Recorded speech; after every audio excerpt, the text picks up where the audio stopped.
With as much love as I've shown to the franchise and for all the memories we've relived thus far, it's incredible that, in order to get down to business here today, we've got to blow the metaphorical dust off the Tony Hawk's Pro Skater name. Remember, from the undergrounds to the American Wastelands into the age of plastic peripherals, the Pro Skater subtitle had been retired for nearly 10 years.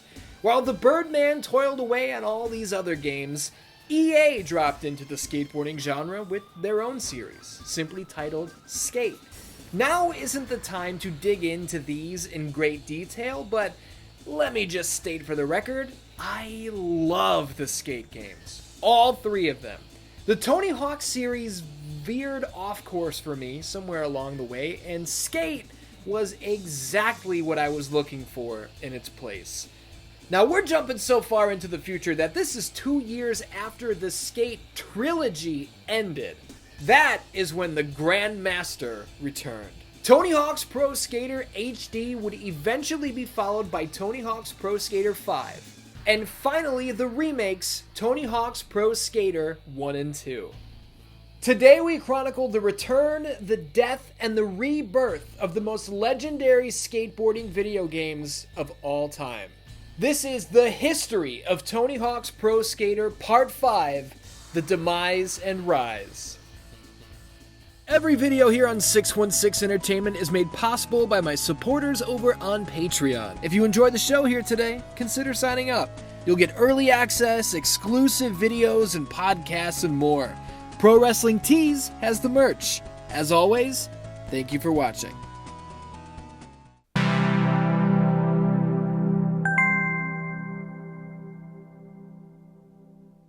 Up to this point, the talk has been Neversoft and Activision, Neversoft and Activision, Neversoft and Activision. Since day one, Neversoft were the architects of this series.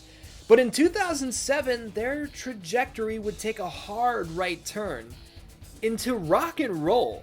Guitar Hero 3: Legends of Rock would be the first in the series not developed by Harmonix, who would be making a shift of their own.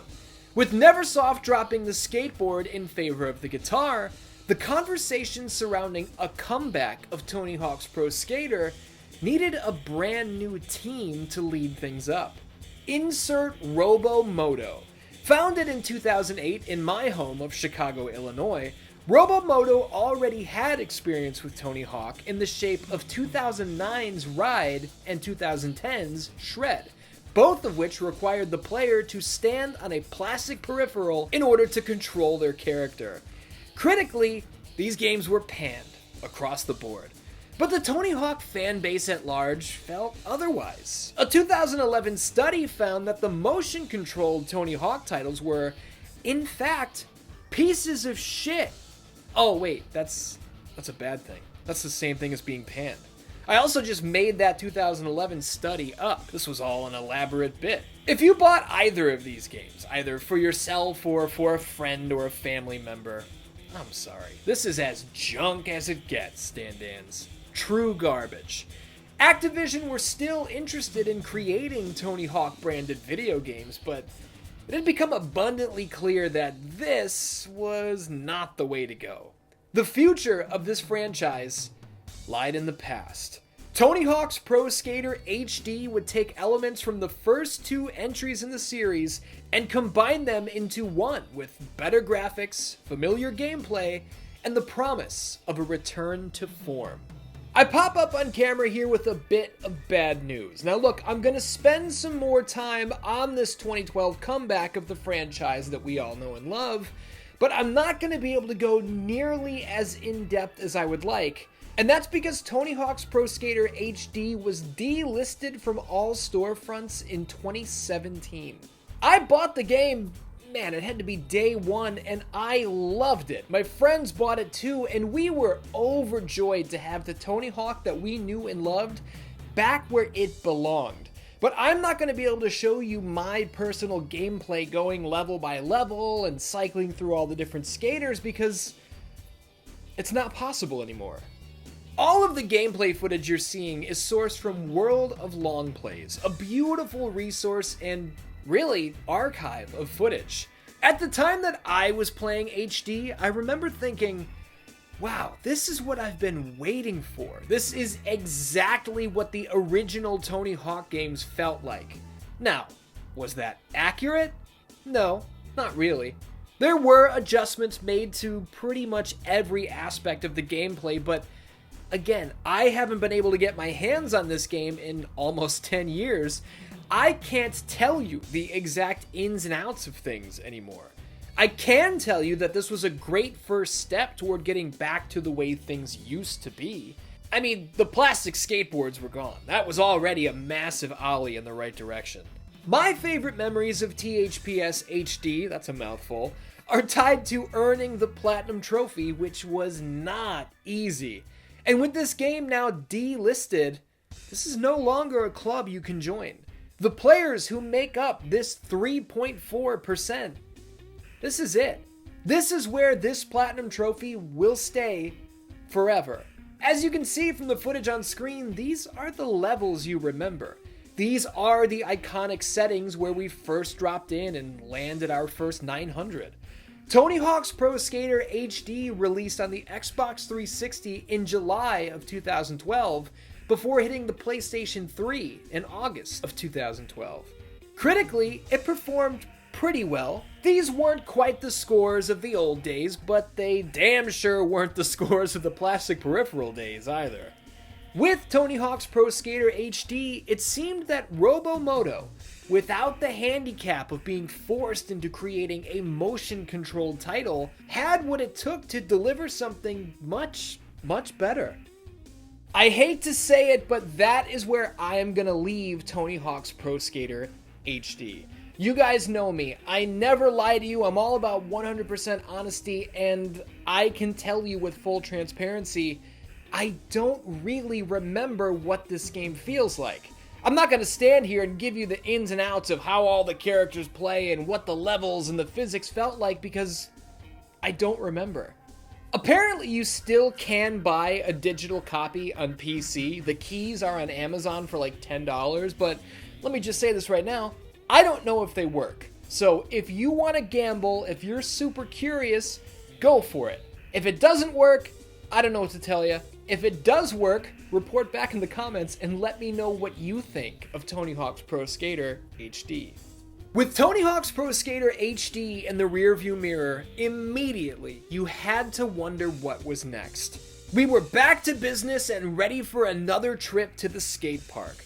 The last numbered entry into the franchise was nearly a decade old at this point, and I don't think anybody would be mad about another game that reached the quality of Tony Hawk's Pro Skater 4, right? Man, those would be some big shoes to fill, though. Now, were Neversoft coming back to the franchise that they created? No. In 2012, they were deep into development on what would come to be known as Call of Duty Ghosts. So lacing up a big, puffy pair of skate shoes for this next title would be, drumroll please, Robomoto. Once again. Hey, Tony Hawk HD wasn't bad. I really enjoyed it at the time, so I had no reason to worry just yet. And Robomoto were being assisted by Disruptive Games this time out, so that's gotta be a good thing. This was Tony Hawk's Pro Skater 5.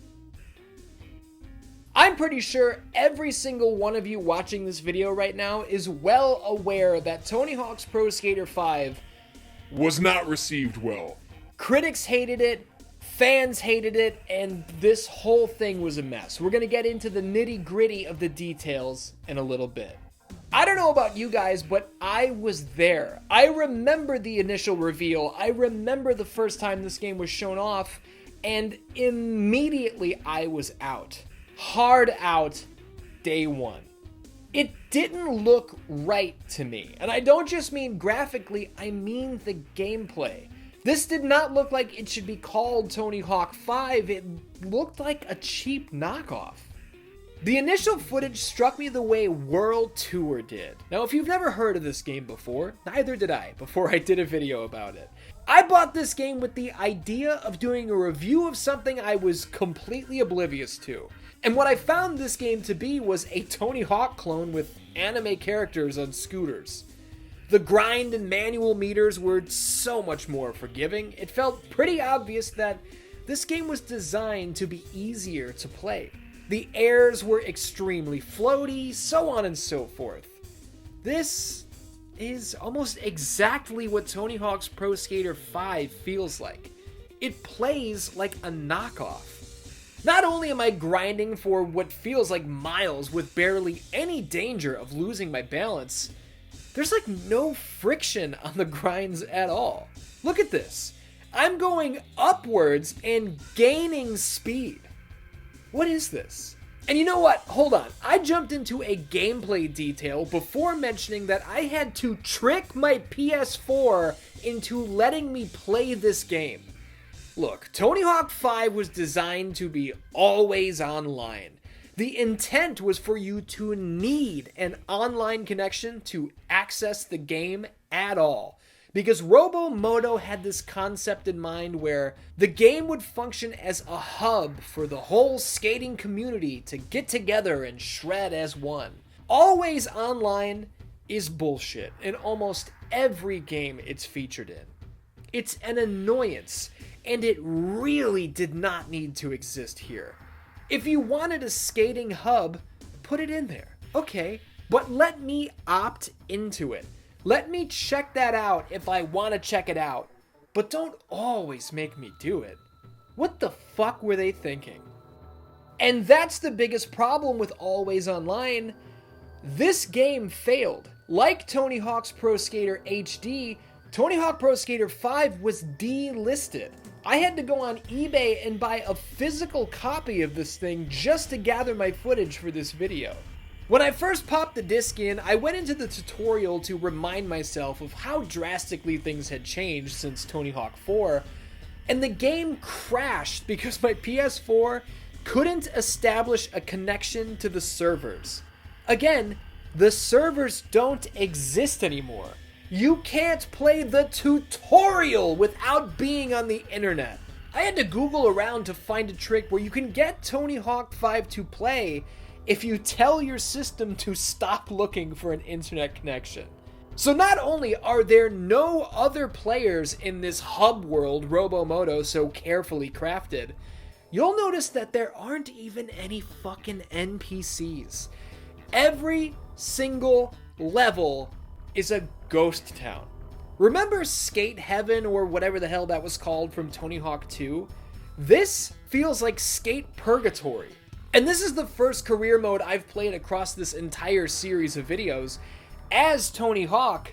And the reason I'm playing as Tony Hawk is because the game never asked me to select a character. I chose a level and the game started. I later discovered that selecting a new skater can only be done from the main menu before you choose a level. And the levels, man, they're not all bad. This one, the bunker, is like the warehouse and the hangar were thrown into a blender. I'm not mad at that. But Mountain is horrible. It's a downhill level, but it's also not. There's a goal that places us in this specific area to bust combos and high scores, and this specific area is loaded with cutouts of hockey players? Hockey players who knock us over and ruin our run? Why? School 3 is fine, there's a little bit to do here, but oh my god, the rooftops has to be the single worst stage in Tony Hawk history. What the fuck is this supposed to be? These areas are wide open with barely anything on them. We can ollie from one rooftop to the other and there's more nothing over here. I honestly can't believe this level made the cut. And that leads me to another thing that hit me as a red flag right from the start. In that introductory video about what Tony Hawk's Pro Skater 5 was going to be, the developers are showing us Create a Park mode and talking about it like it's brand new. We're always trying to create that sandbox feel of, I'm creating a playground for people to play levels. And it's so much fun to do as a designer, like let's give that experience to the players. So the course creator is something that, allows a fan to go into a template based on other levels that are already in Pro Skater 5 and just have a slew of skate props available to them. We've been able to do this for 15 years, guys.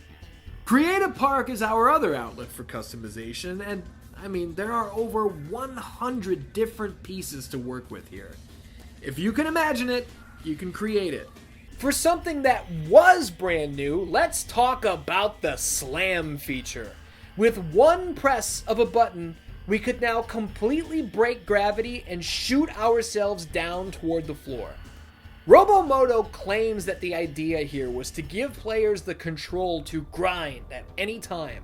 We no longer had to line up an accurate leap from ramp to rail. We could, I guess, just blindly slam and hopefully land on a ledge or rail below us. As you might imagine, that is not how this works at all. For those 15 years, we would fly toward the rail we want and tap triangle to initiate a grind. But not here. Now tapping the triangle does not initiate the grind, it puts you on the floor before you get to the fucking rail you were aiming for. The slam mechanic has got to be one of the absolute dirt worst, horrible fucking ideas ever introduced to an established franchise. Nobody had ever asked for anything like this. So, the slam was added, but what was removed? How about the ability to switch your grind during a combo with the double tap of a button? How about no flatland tricks at all? How about the ability to level out and land safely when you've flown off course? No, that's gone too. Apparently spine transfers are present here, but I don't think I got a single one of them to work across my entire experience. Not once. The tutorial claims that it's just R2, but fuck you, man. That shit does not work. With all of these fan favorite features missing, I know what you're thinking. Thank God for all this product placement, right? I might not be able to string cool grinds together anymore, but I can enjoy a Mountain Dew logo and GoPro logos and all this other shit. That's fine, right? Missing features, more logos, fair trade in my mind. Now, this is not a Tony Hawk's Pro Skater 4 situation. I'm not showing up right now to say, like, yeah, I'm complaining, but I'm only complaining about one specific area of the game. No, this is not that at all. Tony Hawk's Pro Skater 5, across the board, is quite bad. Why are we faced with loading screens every time we start a goal? This is the PlayStation 4, man. We didn't have loading screens between goals on the fucking PlayStation 2, for Christ's sake. If you're gonna put physics-based actions in your game, the physics have to work. Don't tell me to push barrels off a ledge, and then when I push the barrels, I go right through them.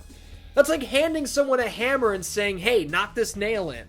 And then the hammer turns out to be made of Play-Doh and it just smushes on impact. The tools need to fit the fucking job. The graphics are nothing to write home about, and if you weren't there at the time, you might not know that this half-ass cel-shaded look was not the goal from the beginning. The reveal trailer featured graphics that were supposed to look true to life, but they were lacking, to say the least. The game is coming out next month, right? Yes, it is. And you guys just changed the art style. We didn't actually just change it. Okay. It's kind of like a sum of a bunch of progressions. Like we've had kind of a vision even from the very beginning to kind of come up with this, kind of brighter, more focused art style that kind of accentuates and goes with the fast, fun, frenetic, arcadey gameplay of Tony Hawk's Pro Skater. I see. Yes, just about 1 month before launch, Robomoto switched the entire art style to this cel-shaded look. They claimed that this new art style would allow for a stable 60 frames per second performance. I can tell you from first-hand experience, not online, not loaded with other players in the lobby, purely solo, this game does not run at a consistent 60 frames per second, so that was clearly bullshit. I mean, I couldn't even get the main walls of the levels to continue existing at certain points, so fuck a frame rate, right? At least we can play as Lil Wayne. We may have lost Bob Burnquist, Rodney Mullen, Bam Margera, Jamie Thomas, and more, but Lil Wayne is here, as is Tyler the Creator, and the Teenage Mutant Ninja Turtles. Oh man. You know, I usually celebrate the silly characters and guests. My girlfriend loves Lil Wayne, so at first I was like, hey, look at that when I saw him, but I just can't muster any enthusiasm. It's not Lil Wayne's fault, it's this fucking game. The customizable options included scores of unlockable pieces, and depending on the platform you purchase the game on, you might be able to put together some familiar faces. Again, sorry guys. I'm sorry this was the Pro Skater game you were included in. I was not the only person who was out from the start. Not by a long shot. My buddies that I worked with at the time all had zero interest in Tony Hawk's Pro Skater 5 from the moment it was announced. And man, just think about that. A brand new THPS, the first numbered entry in over 10 years at the time. And we all wanted nothing to do with it. Whether outlets like IGN or GameSpot wanted anything to do with it really wasn't up to them, as publisher Activision did not send out review codes to the press leading up to launch. Usually when that happens, it happens for a reason. And when the scores came out, all suspicions were proven correct. Not only was the release reaction to Tony Hawk's Pro Skater 5 fucking abysmal, but that bitter taste did not quickly fade. At the end of 2015, Entertainment Weekly labeled Tony Hawk's Pro Skater 5 as the worst video game of the year. Edge magazine called Tony Hawk 5 an insult to the series' history. Nobody expected games like Ride or Shred to be anything special. Nobody should have been upset when those turned out to be pieces of shit, you know? But for the series to return to its roots, for this game to be called Tony Hawk's Pro Skater 5, and for it to be this bad was an abomination.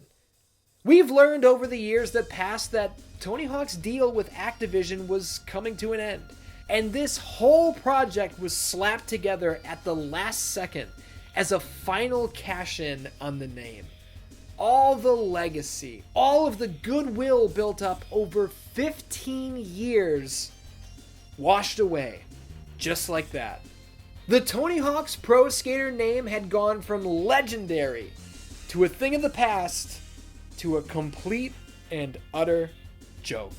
Developer Robomoto, less than 1 year after the release of Tony Hawk 5, would go out of business, and Tony Hawk's Pro Skater once again would fade away. Many assumed the colossal failure that was Tony Hawk 5 might be the final nail in the coffin for this franchise. That's it. It's curtains, lower the casket. And for 5 years, it looked like those in that camp might be right. And that's when it happened. At Summer Game Fest 2020, Tony Hawk's Pro Skater 1 and 2 was revealed. Behind the wheel this time would be Vicarious Visions, a developer founded in 1991 who had been working on the Tony Hawk games dating all the way back to 2001. Vicarious Visions studio lead Jennifer O'Neill produced 3 of the Tony Hawk's Pro Skater titles. A handful of Neversoft veterans had found a new home in Vicarious Visions over the years.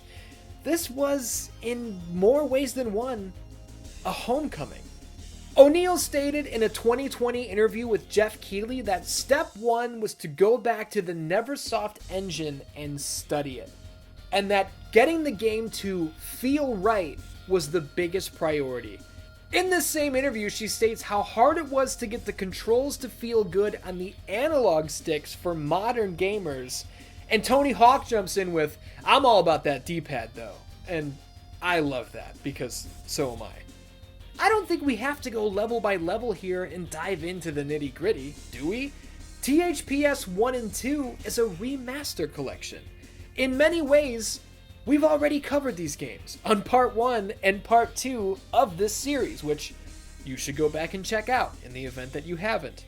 The question on everyone's mind, and rightfully so, was whether or not this was really what we knew and loved 20 years ago.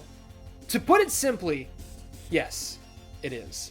The skaters you recognize, with some new faces in there for good measure, The songs you never got tired of, with some new songs added in there as well. The classic gameplay with flatland tricks and grind switching. Man, this was it. This was it. If you're out there right now and maybe you're a little younger, you didn't exactly grow up with these games, but you've heard the talk about them for decades, just get this collection. And I will echo that for any of you who have been afraid. You wanted to leave the memories alone. Maybe the taste of 5 hasn't faded, or maybe even HD wasn't your thing. The 1 and 2 collection is fucking awesome. Truly, Tony Hawk's Pro Skater was back. Again. And the future looked bright. Remakes of 3 and 4 had to be in the pipeline, right? Actually, yeah, they were.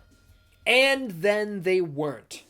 We learned from the Birdman himself in June of 2022 it was always in the cards to hit all 4.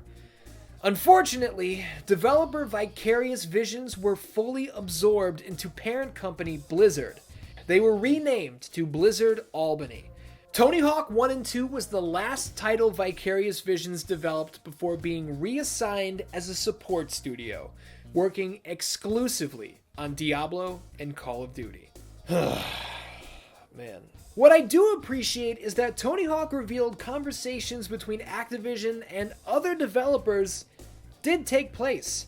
They listened to pitches from many teams and they didn't like any of them. Activision didn't trust that any of these teams would have lived up to the standard that Vicarious Vision had just created. Hey man, I love that they didn't just greenlight some piece of shit. That's how a game like Tony Hawk 5 gets made. It seems like a lesson was learned, and that's something at the end of the day. And hey, not all is lost. As recently as September of 2024, that's 2 months ago at the time that I'm writing this, Tony once again spilled the beans, this time revealing that he's in talks with Activision again. Details were scant, but the Birdman has assured us that fans of the series will be very pleased. Now, what does that mean exactly? We have no idea. Has the dust been blown off the 3 and 4 remake package? Is Tony Hawk's Pro Skater 6 in the works? Maybe an anniversary celebration of some kind? We'll see. Tony Hawk's Pro Skater is a series I've known and loved for the majority of my life. I just turned 34 years old a couple weeks ago at the time you're seeing this, and it is out of control to imagine that I've been busting 900 since I was like 10. Wow. From the highest of highs to the lowest of lows, I've been there for all of it. I'm older now. My body hurts a little bit more now. And I'm sitting here writing a fucking script for a YouTube video. I can't imagine how Tony Hawk and Bob Burnquist, Jamie Thomas, I can't imagine how their bodies feel. And you know what? They're all still here too. Even with Tony Hawk 5 being as disappointing as it was, it's incredible to look back at this series in totality. All things considered, this is a fucking strong lineup, Dan-Dans. These games got me into skateboarding, and although I was never really any good at all, the memories tied to those days are ones I will never forget. When they built a skate park in my hometown of Alsip, Illinois, my dad would take me all the time. I couldn't do any tricks, but I would ride the ramps. And you know what's even better? My dad would ride the ramps too. He was almost 50 at the time, but he grew up skateboarding, and he blew all those kids' minds when he dropped in, having not lost a step. Good times, Dan-Dans. Good times. I hope you've enjoyed the history of Tony Hawk's Pro Skater, because I know I have. Oh, there it is. That closes the book on the history of Tony Hawk's Pro Skater. Now look, things got a little rocky there with 5, but when you've got a banana that's perfectly fine other than one little brown spot on it, you just avoid that brown spot and eat the rest of the banana, right? This video, unless I change plans, will put a bow on 2024 for youtube.com/616entertainment. Now, this has been a massive year. I want to thank all of you for being here and for sticking it out and watching Scream Sequence as I covered the entire channel with horror content for October. I took some chances this year, and I think for the most part, things went pretty well. So whether you're just watching here, whether you're a supporter over on Patreon, or you're a supporter here under a YouTube channel membership, thank you very much for your support. You guys are keeping this channel alive, and I can't say thank you enough, so I'll say it again. 2025 is going to be huge. I just recently nailed down what the next history of is going to be. There are still Patreon support project videos waiting to be done, all of which you should expect inside of 2025.